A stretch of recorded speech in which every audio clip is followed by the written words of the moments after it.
5,000 টাকা এবং অন্যান্য স্থানের জন্য তাদের ক্ষেত্রে হবে মূল বেতনের 50% হারে ন্যূনতম 4,500 টাকা।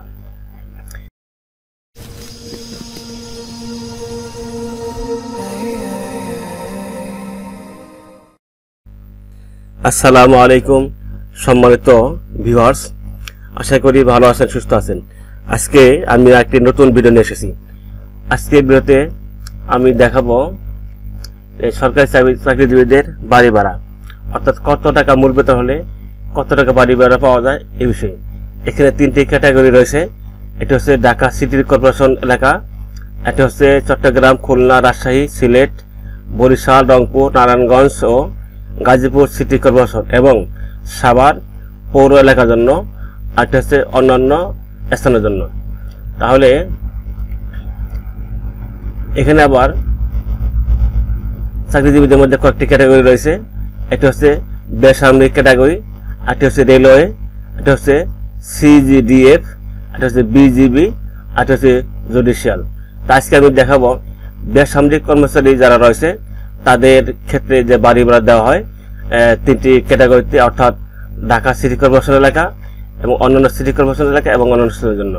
তাহলে আমি চলে যাচ্ছি 2015 সালের যে প্রেসক্রিপ্টিভ দেওয়া হয়েছিল, যে গেজেটটা রয়েছে সেই গেজেট থেকে দেখাবো। এখানে বলা হয়েছে এই অনুচ্ছেদের অন্যান্য বিধানাবলী সাপেক্ষে কর্মচারীগণ 1 জুলাই 2016 তারিখ হইতে নিম্ন সারণীতে উল্লেখিত হারে মাসিক বাড়ি ভাড়া ভাতা প্রাপ্য হইবেন যথা। এখানে এটি হচ্ছে মূল বেতনের মধ্যে 4টি ক্যাটাগরি রয়েছে। মূল বেতনের মধ্যে 4টি ক্যাটাগরি রয়েছে। এটি হচ্ছে 9,700 টাকা পর্যন্ত। আমি একটু উপরের দিকে আসি।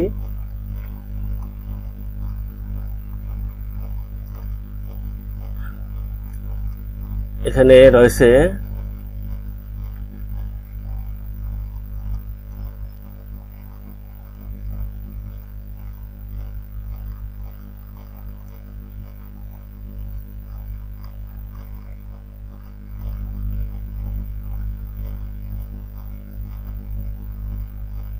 এখানে রয়েছে যে নিচের দিকে আমি যদি খেয়াল করি 8,250 টাকা থেকে শুরু।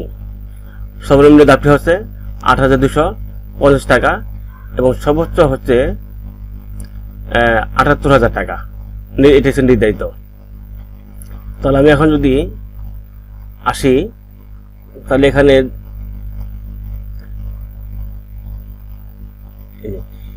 যে 8,250 টাকা থেকে শুরু করে 9,700 টাকা পর্যন্ত যাদের মূল বেতন, তারা যদি ঢাকা সিটি কর্পোরেশন এলাকার জন্য হয়ে থাকে তাহলে তিনারা মূল বেতনের 65% হারে ন্যূনতম 5,600 টাকা পেয়ে থাকবেন।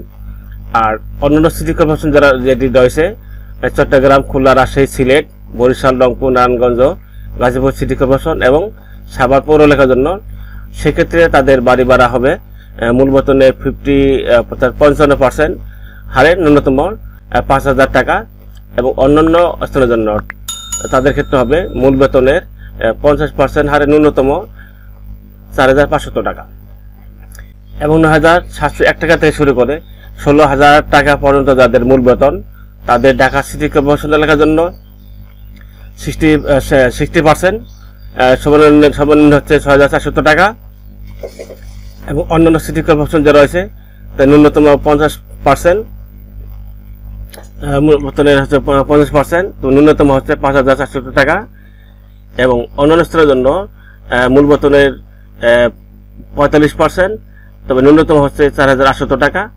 আর 16,001 টাকা থেকে শুরু করে 35,500 টাকা পর্যন্ত যাদের মূল বেতন, তাদের ঢাকা সিটি কর্পোরেশন এলাকার জন্য বাড়ি ভাড়া হচ্ছে 55%, তবে ন্যূনতম বাড়ি ভাড়া হচ্ছে 9,600 টাকা। অন্যান্য সিটি কর্পোরেশন যেটি রয়েছে মূল বেতনের 45%, তবে ন্যূনতম হচ্ছে 8,000 টাকা এবং অন্যান্য স্থান যারা যেটি রয়েছে সেটি হচ্ছে মূল বেতনের 40%, তো ন্যূনতম হচ্ছে 7,000 টাকা। এরপরে তাহলে রয়েছে 35,501 টাকা থেকে শুরু করে 78,000 টাকা পর্যন্ত ঢাকা সিটি কর্পোরেশন এলাকার জন্য মূল বেতনের 50% হারে, তবে ন্যূনতম বাড়ি ভাড়া হচ্ছে 19,500 টাকা। অন্যান্য সিটি কর্পোরেশন যেটি রয়েছে ঢাকা সিটি কর্পোরেশন এলাকা ভিত্তিক মূল বেতনের 40%, তবে ন্যূনতম হচ্ছে 16,000 টাকা, এবং অন্যান্য স্থানের জন্য রয়েছে মূল বেতনের 35% হারে, তবে ন্যূনতম হচ্ছে 13,800 টাকা। এখানে 4টি ক্যাটাগরি, এটা হচ্ছে 8,250 থেকে শুরু করে 9,700 টাকা পর্যন্ত একটা, একটি হচ্ছে 9,701 টাকা থেকে শুরু করে 16,000 টাকা পর্যন্ত একটি, আরেকটি হচ্ছে 16,001 টাকা থেকে শুরু করে 35,500 টাকা পর্যন্ত, আরেকটি হচ্ছে সর্বশেষ ধাপ যেটি সেটা হচ্ছে 35,500 টাকা 501 টাকা থেকে শুরু করে 78,000 টাকা পর্যন্ত। এই 4টা ক্যাটাগরিতে অর্থাৎ মূল বেতনের 4টি ক্যাটাগরি এবং বাসস্থান বা অন্যান্য এলাকা বিশেষের মধ্যে রয়েছে 3টি ক্যাটাগরি, এইভাবে কিন্তু বাড়ি ভাড়া দিয়ে থাকে। সমর্থ ভিউয়ার্স, এই ভিডিওটির দ্বারা যদি আপনাদের ভিন্ন পরিমাণ উপকার আসে, সামান্যতম কাজে লাগে, তাহলে আমার এই চ্যানেলটি সাবস্ক্রাইব করে পাশে থাকবেন এবং ভিডিওটিতে অবশ্যই একটি লাইক দিবেন। এতক্ষণ ভিডিওটি দেখার জন্য আপনাদের অসংখ্য ধন্যবাদ।